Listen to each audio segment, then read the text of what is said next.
Primeiramente, queria agradecer a oportunidade de estar a pregar aqui. Muito obrigado. E dizer que Deus é bom. Amém? Hoje o Senhor incomodou muito o meu coração. Eu já vinha a incomodar há alguns meses para falar acerca de a igreja que trabalha para Deus. Não sei se está lá atrás. Não está. A igreja que trabalha para Deus. E alguns irmãos até podem ficar confusos, porque nem o Alentejano veio falar de trabalho. O que é que o Alentejano vai falar de trabalhar, não é? Não, mas Deus falou de uma forma muito clara ao meu coração que eu devia falar acerca deste tema. E quando nós olhamos para a Bíblia, nós vemos muita gente que trabalhou para Deus. E a verdade é que nós, enquanto crentes, precisamos trabalhar para Deus. Porque nós queremos ver o nome do nosso Senhor a ser exaltado cada vez mais alto e cada vez mais pessoas conheçam Jesus. Isso requer o nosso trabalho. Mas o Senhor colocou de uma forma muito forte no meu coração que devia falar no coletivo da igreja, no trabalho para o Senhor. E por isso, o exemplo que Deus me deu para eu falar com os irmãos aqui hoje é Neemias. Neemias é um exemplo excelente daquilo que é trabalhar para Deus enquanto igreja. Queria já deixar para os irmãos o versículo-chave de hoje. Não vou explicar já, mas depois no final vamos falar sobre ele. E encontra-se em Neemias 4, Neemias no capítulo 4, versículo 17. Peço desculpa. Neemias 4, 17. E diz assim a palavra do Senhor: os que edificavam o muro, os que traziam as cargas e os que carregavam, cada um com uma das mãos fazia a obra e na outra tinha as armas. Depois vamos falar sobre isto. Antes de começar a falar propriamente acerca de Neemias e o que é que nós podemos aprender com este homem, queria apenas dar um pequeno contexto acerca do livro. Nós sabemos que Neemias passa-se no período a seguir ao exílio na Babilónia, em que é um período de reconstrução do povo de Jerusalém. Uma reconstrução física da cidade, porque quando o rei Nabucodonosor invadiu, queimou as muralhas, destruíram o templo. Foi nesse período, nessa invasão, que a Arca da Aliança desapareceu também. Mas é também um período de reconstrução espiritual, porque o povo de Israel estava agora a voltar ao bom caminho, ao caminho de Deus, não é? Estavam a voltar a ser crentes de verdade, que eles tinham muitos ídolos. Se nós formos ler o livro de Jeremias, nós vemos a quantidade de pecados que eles cometiam, coisas horrorosas. E este é um período em que o povo está a voltar para Deus. O povo de Israel estava, socialmente falando, desprezado, eram desprezados pelos povos ao redor e estavam realmente nesta fase de reconstrução. E hoje, irmãos, para aprendermos um pouco acerca de como trabalhar enquanto igreja, eu dividi a minha mensagem em 3 pontos, que são: primeiro, como sei onde eu devo trabalhar; segundo, como fazer a obra; e terceiro, como perseverar na obra. E então, para começar o primeiro ponto, pedi que os irmãos abrissem Neemias 1 e vamos ler dos versículos 2 ao 4. E diz assim: que veio Anani, um dos meus irmãos, ele e alguns de Judá, e perguntei-lhe pelos judeus que escaparam e que restaram do cativeiro e acerca de Jerusalém. E disseram: os restantes que ficaram no cativeiro, lá na província, estão em grande miséria e desprezo, e o muro de Jerusalém fendido e as suas portas queimadas a fogo. E sucedeu que, ouvindo eu estas palavras, assentei-me e chorei, e lamentei por alguns dias, e estive jejuando e orando perante os Deus dos céus. E a primeira coisa que eu vou dizer é, na verdade, bastante óbvia. Para se fazer uma obra, é preciso que haja a necessidade de se fazer uma obra e que essa necessidade nos incomode. Nós vemos aqui no caso de Neemias que era necessário que reedificassem as muralhas. Não é? O povo estava desprezado, o povo não tinha como se defender. Portanto, a obra era esta, a obra era necessária, reedificar as muralhas. Mas vemos que isto incomodou profundamente o coração de Neemias, ao ponto que ele teve a chorar e a lamentar por alguns dias por causa disto. Então, primeira coisa importante para sabermos onde devemos trabalhar: identificar onde é que há uma necessidade e ver se essa necessidade nos incomoda, nos constrange a fazer a obra do Senhor ou não. Ok, e agora que eu sei que há uma necessidade da obra, o que é que eu devo fazer? Vamos ler agora dos versículos 5 ao 10. E disse: Senhor Deus dos céus, Deus grande e temido, que guarda a aliança e a benignidade para com aqueles que o amam e guardam os seus mandamentos. Estejam, pois, atentos os teus ouvidos, os teus olhos abertos, para ouvir a oração do teu servo, que eu hoje faço perante ti, dia e noite, pelos filhos de Israel, teus servos, e faço confissão pelos pecados dos filhos de Israel, que temos cometido contra ti. Também eu e a casa do meu pai temos pecado. De todo nos corrompemos contra ti, e não guardamos os mandamentos, nem os estatutos, nem os juízos que ordenaste a Moisés teu servo. Lembra depois da palavra que ordenaste a Moisés teu servo, dizendo: vós transgredireis, e eu vos espalharei entre os povos. E vós convertereis a mim, e guardareis os meus mandamentos, e os cumprireis. Então, ainda que os vossos rejeitados estejam na extremidade do céu, de lá os ajuntarei e os trarei ao lugar que tenho escolhido para ali fazer habitar o meu nome. Eles são teus servos e o teu povo que resgataste com a tua grande força e com a tua forte mão. E aqui nós vemos que Neemias tem uma atitude que nós precisamos ter antes mesmo de pensarmos em fazer qualquer obra. Neemias vai pedir perdão. Neemias vai procurar estar santo, estar puro perante o Senhor. Neemias reconhece: Senhor, nós pecamos. A palavra de Deus diz que ele confessa os seus pecados, o pecado do seu povo, o pecado dos seus pais. No fundo, aquilo que Neemias está a fazer é entender e reconhecer que eles se tinham corrompido e que para que a obra fosse boa, para que a obra fosse para a frente, eles necessitavam voltar a ser o povo de Deus. Irmãos, esta é uma atitude que nós devemos ter, porque a obra não é minha, a obra não é do pastor, a obra não é do evangelista, a obra é de Deus. Nós vamos em nome de Jesus. E quando nós vamos em nome de Jesus e estamos em pecado, nós não estamos só a manchar o nosso nome. Estamos a manchar o nome de Cristo, a imagem de Cristo. Para aqueles que fazem evangelismo, isto que eu vou dizer não é surpresa nenhuma, mas às vezes vamos falar com pessoas e falamos de Cristo e eu digo: não, isso é tudo mentira, porque eu fui em tal igreja e o pastor fez coisas que não devia. Isto mancha a imagem de Cristo. Então devemos aprender com Neemias e antes mesmo de procurarmos fazer alguma coisa, procurar estar santos e puros perante o Senhor. Outra atitude que Neemias tem está no versículo 11, que diz: Senhor, estejam pois atentos os teus ouvidos à oração do teu servo e à oração dos teus servos que desejam temer o teu nome, e faz prosperar hoje teu servo e dá-lhe graça perante este homem. Então era eu o copeiro do rei. Neemias fazia parte da corte real. Ele tinha as suas responsabilidades. Não era fácil para ele simplesmente sair da corte e, porque lhe apeteceu, e vou agora para Jerusalém reedificar as muralhas. Não. Ele precisava que o rei Artaxerxes lhe desse permissão para ele ir. Então aquilo que Neemias faz, esta segunda atitude que ele tem, é uma atitude que nós devemos ter também. É: Senhor, se é da tua vontade, permite que eu ache graça perante este homem. E nós devemos ter esta mesma atitude. Senhor, se é da tua vontade, permite que eu vá fazer esta obra. Abre as portas para que eu possa fazer isto. Senhor, se é da tua vontade, permite-me fazer. Nós devemos sempre procurar alinhar a nossa vontade com a vontade de Deus. Depois de fazer estes dois passos, não há muito mais que consigamos fazer a não ser esperar a resposta de Deus. E a verdade é que Deus fala de muitas formas. Dava para fazer umas 3 ou 4, ou 5, ou 6, ou 7 ou 8 pregações de como Deus fala com as pessoas. Mas a verdade é que a confirmação que todos recebem e que Neemias recebeu é a mesma.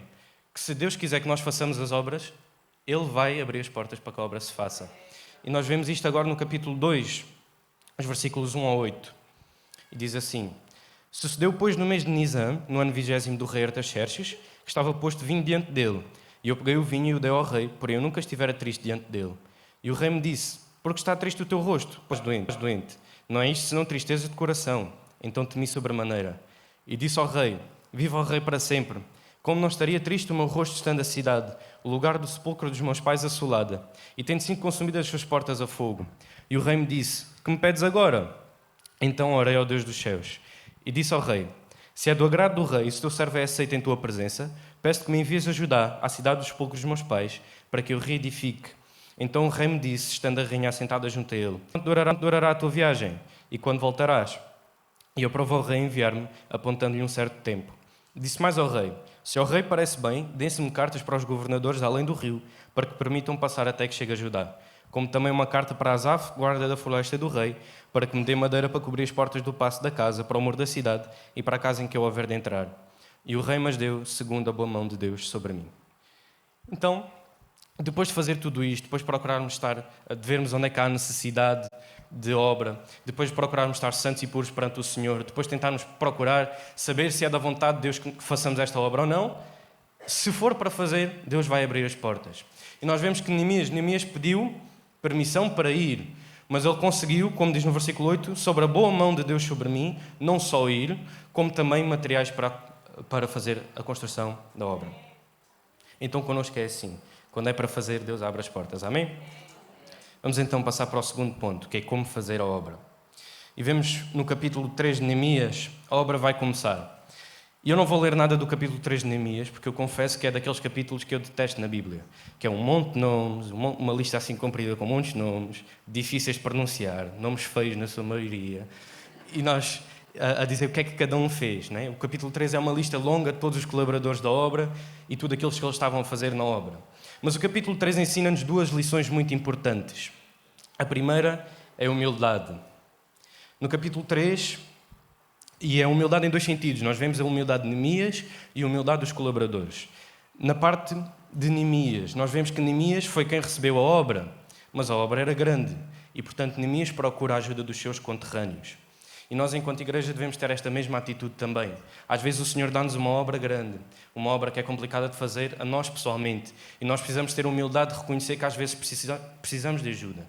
Porque se Neemias fosse reedificar sozinho a muralha de Jerusalém, eu provavelmente levava-se lá a vida inteira.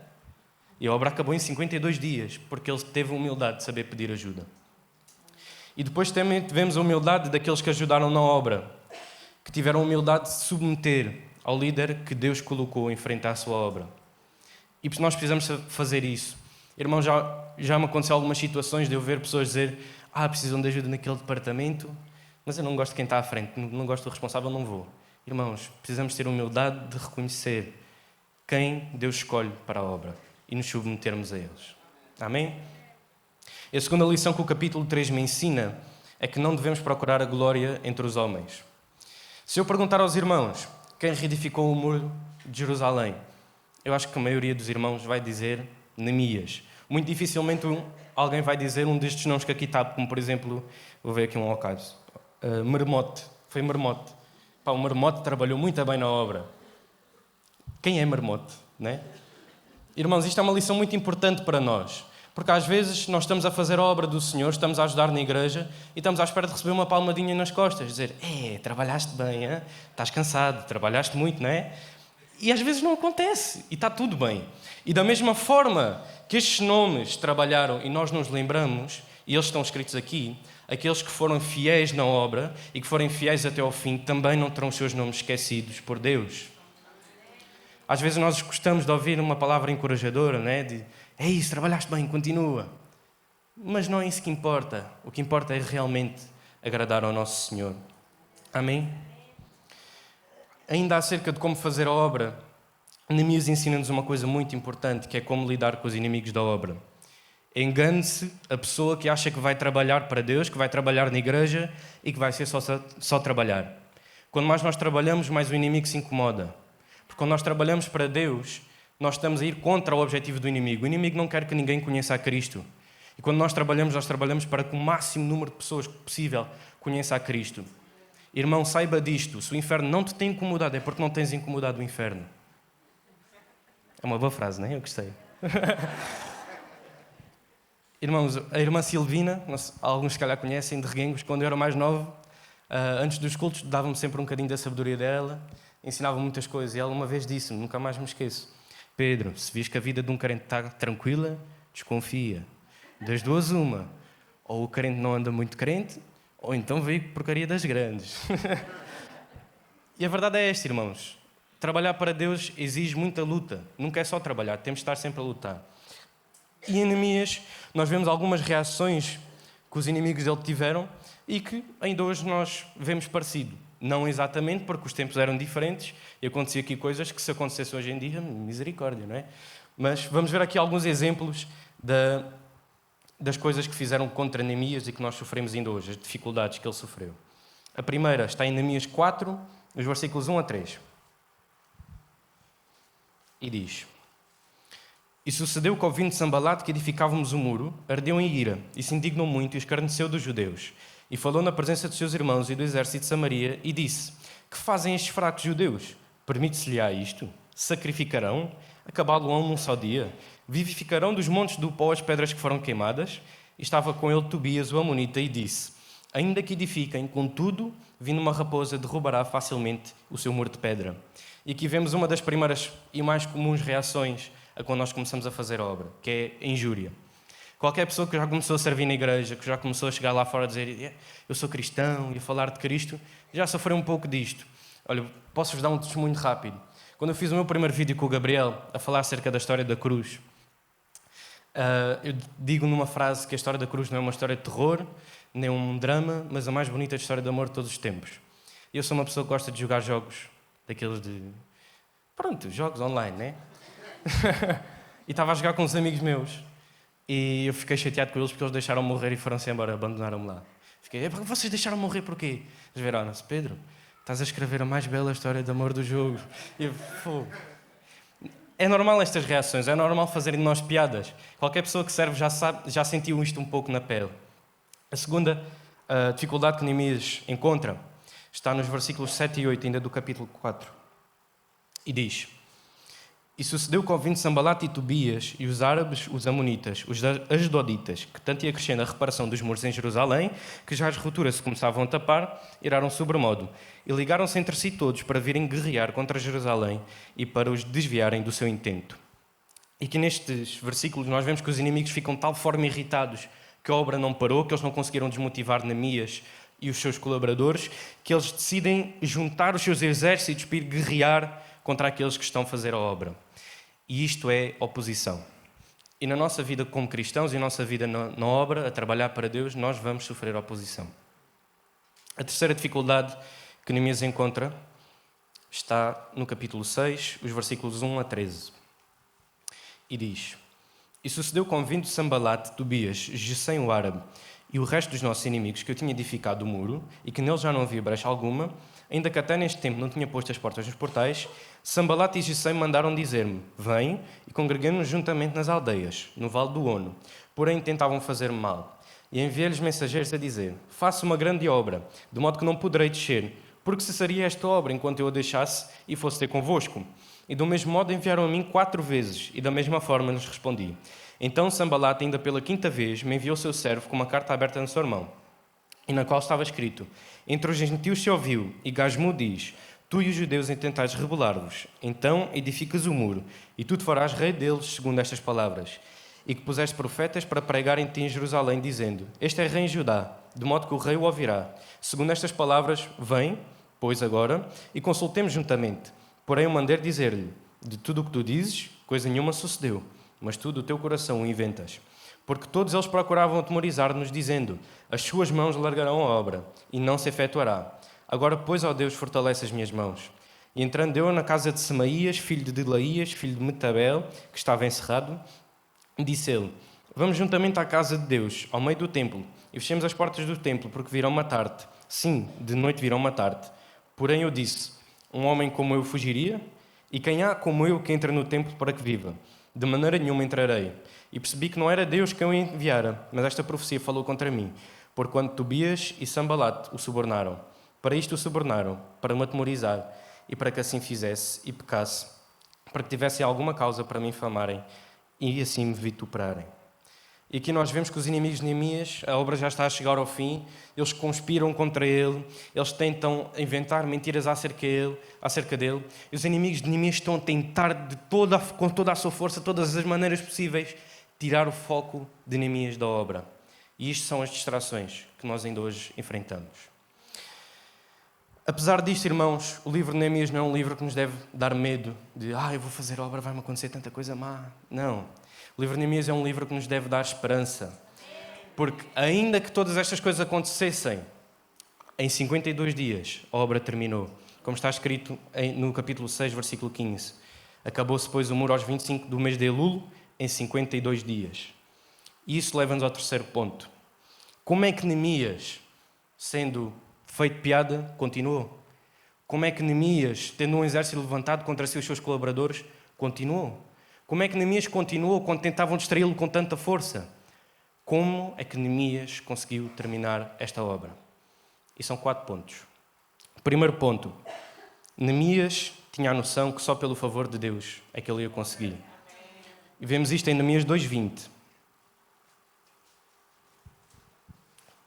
Que diz: Então lhes respondi e disse: O Deus dos céus é o que nos fará prosperar. E nós, seus servos, nos levantaremos e edificaremos, mas vós não tendes parte, nem justiça, nem memória em Jerusalém. Irmãos, mesmo que sejamos nós a receber a obra, não é por nossa força que nós vamos conseguir. Não, é segundo o bom favor de Deus que nós vamos chegar ao final. Amém? E Neemias sabia disto. Tudo bem, nós temos que nos esforçar, temos que fazer a nossa parte, mas só segundo o bom favor de Deus é que a obra vai terminar. Outra coisa que eu acho muito interessante é a reação que Neemias tem a seguir a cada uma destas afrontas que já tivemos a ver. E queria ler muito rápido as passagens antes de dizer porque é que ele conseguiu preservar. Então, capítulo 4, os versículos 4 e 5. Logo a seguir ele ter sido escarnecido. Ouve ao nosso Deus que somos tão desprezados, e torna o seu pobre sobre a sua cabeça, e dá-os por presa na terra do cativeiro. E não cubras a sua iniquidade, e não se risque diante de ti o seu pecado, pois que te irritaram na presença dos edificadores. Logo a seguir levantar-se o exército, versículo 9 e depois o 14. Porém nós oramos ao nosso Deus e pusemos uma guarda contra eles, de dia e de noite por causa deles. E versículo 14. E olhei e levantei-me e disse aos nobres, aos magistrados e ao restante do povo: não os temais, lembrai-vos do grande e temível Senhor, e pelejai-vos pelos vossos irmãos, vossos filhos, vossas filhas, vossas mulheres e vossas casas. E depois, a seguir às distrações todas, Neemias 6,14, diz: lembra-te, meu Deus, de Tobias e de Sambalate, conforme estas suas obras, e também da profetisa Noadia e dos mais profetas procurando temorizar-me. E aquilo que me chama a atenção aqui é que Neemias não procura vencer as suas batalhas no bate-boca. Neemias não ganha as suas batalhas, não rebate o insulto com o insulto. Neemias não vence aquele exército ao criar o seu próprio exército. Tudo bem que eles tiveram que se defender. Neemias não vence as distrações, criando distrações para os outros. Não. A seguir a cada uma destas dificuldades, Neemias dobra o joelho e clama ao Senhor. Diz: Senhor, lembra-te daquilo que estão a fazer contra mim. Senhor, lembra-te do pecado daqueles que estão contra nós. E nós devemos ter a mesma reação. Neemias entendia que, apesar de ser o ser humano que estava aparentemente a atacá-lo, ele só poderia vencer com o joelho dobrado no chão, clamando ao Senhor: Senhor, dá-me a vitória. E nós devemos ser como Neemias neste sentido, procurar sempre vencer as nossas batalhas na oração. Terceiro ponto. Neemias reconheceu que todas as ciladas, todas as ofensas que ele sofreu, nada mais eram do que tentativas do inimigo para que ele perdesse o foco, que deve ser a obra e Deus. E nós vemos isto no capítulo 6, versículo 3, quando ele diz: e enviei-lhes mensageiros a dizer: faço uma grande obra, de modo que não poderei descer, porque cessaria esta obra enquanto eu a deixasse e fosse ter convosco. Irmãos, para aqueles que servem, isto não é novidade nenhuma, né? É só nós preparamos o evangelismo, começamos a preparar uma pregação, estamos a fazer um jejum, começa toda a gente a ligar, mensagens: vamos sair, não sei o quê, vamos passear, e é sempre nestas alturas, é o inimigo a tentar distrair-nos. Mas Neemias sabia, todas estas coisas estão a acontecer, porque o inimigo não quer que eu esteja focado na obra. O inimigo tenta tirar o nosso foco da obra. Último ponto, e já estou quase a acabar. Neemias entendeu que, apesar que a obra que Deus lhe tinha dado fosse edificar algo físico, a guerra que ele precisava vencer era espiritual. E é-nos dito isto pelo apóstolo Paulo, se não estou em erro, em Efésios 6,12. Os irmãos não precisam de abrir, que eu vou ler, muito rápido. Que diz: porque não temos que lutar contra a carne e o sangue, mas sim contra os principados, contra as potestades, contra os príncipes das trevas deste século, contra as hostes espirituais da maldade nos lugares celestiais. Antes mesmo que Paulo escrevesse isto, Neemias já sabia isto, que apesar da obra dele ser física, apesar de ele ter de reedificar a muralha, apesar das dificuldades que ele estava a sofrer fossem tangíveis, fossem coisas que ele pudesse ver, a guerra era espiritual. E nós devemos entender isso também. Neemias realmente entendeu que ser chamado por Deus é muito mais do que apenas trabalhar. Trata-se de uma constante batalha espiritual enquanto nos esforçamos para fazer a obra. Nós devemos guardar isto nas nossas cabeças. Não há obra sem luta. E agora chegamos ao nosso versículo-chave, Neemias 4,17. E se não ficar mais nada da minha pregação hoje, eu quero que fique esta imagem. Os que edificavam o muro, os que traziam as cargas e os carregavam, cada um com uma das mãos fazia a obra e na outra tinha as armas. A obra de Deus é assim. Com uma mão trabalhamos, com uma mão temos as ferramentas, mas com a outra mão temos uma arma para nos defendermos. Naquela altura eles tinham uma arma física, porque se levantou um exército físico contra eles. Podiam ter, uma lança, uma espada, um arco e flecha, mas a verdade é que se eles tivessem aquilo nas mãos e não soubessem manusear, não ia servir de nada. Hoje em dia, irmãos, nós também temos uma arma. E a Bíblia diz-nos em Efésios 6,17 qual é a nossa arma. E diz assim: tomai também o capacete da salvação e a espada do Espírito, que é a palavra de Deus. A nossa arma é esta. Se nós não soubermos manusear, também não vamos saber defender. Porque é no dia difícil, quando o inimigo começa a colocar frases e coisas na nossa cabeça, se nós não soubermos quem somos na palavra, nós não vamos conseguir chegar ao fim. naquele dia em que o inimigo vem, tu és fraco, tu és digno, tu não és capaz. O meu pai está a rir que já sabe o que já... Ai! O meu pai está-se a rir porque sabe o que é que já aturou. Irmãos, um crente que não lê a palavra vai pensar, é verdade, não vale a pena. Mas um crente que lê a palavra vai dizer, é verdade, mas onde eu sou fraco, ele se faz forte. Eu não mereço, mas onde o meu pecado abundou, a graça superabundou. Eu não sou capaz, mas se Deus é por mim, quem será contra mim? Irmãos, já estou mesmo quase a acabar. Eu queria deixar 2 convites para 2 grupos distintos de pessoas. Para aqueles que já servem, que procuremos fortificar-nos no Espírito Santo, que possamos ser mais cheios do Espírito Santo. Porque ser cheios do Espírito Santo não é só porque falar em línguas é bonito, não é só porque nos dá um ar mais espiritual no louvor. Não, ser cheio do Espírito Santo é para nos capacitar a fazer a obra. Nós vemos que no dia de Pentecostes, quando o Espírito Santo enche Pedro, não foi para falar em línguas e o Pedro é tão espiritual. Não, deu-lhe ousadia para pregar a palavra. E naquele dia 3.000 pessoas vieram ao conhecimento da verdade. Irmãos, devemos procurar o Espírito Santo para podermos fazer a obra com excelência. E o outro convite é para aqueles que ainda não fazem a obra.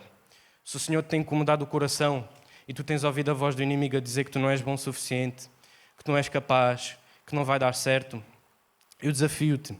A obra não é só para os pastores, a obra não é só para os obreiros, a obra não é só para os evangelistas, a obra é para todos. Efésios 2:10 diz, porque somos feitura sua, criados em Cristo Jesus para as boas obras, as quais Deus preparou para que andássemos nelas. Deus já tem as boas obras preparadas para a sua igreja. Não nos podemos vitimizar e dizer, não, eu não sou capaz, eu não sou forte o suficiente. Mas temos que ter esta noção, que a obra não é só para aqueles que já têm um chamado, não é só para aqueles que já têm um ministério. A obra é para todos aqueles que foram ressuscitados com Cristo no batismo. Deus já preparou as boas obras para a sua igreja e depende de nós viver nas boas obras ou não. É uma decisão que todos temos que tomar. E eu creio que hoje o Senhor está a incomodar alguns corações a dizer, vem para a obra, vem trabalhar, deixa Deus te usar. E era isto que eu tinha para partilhar com os irmãos hoje.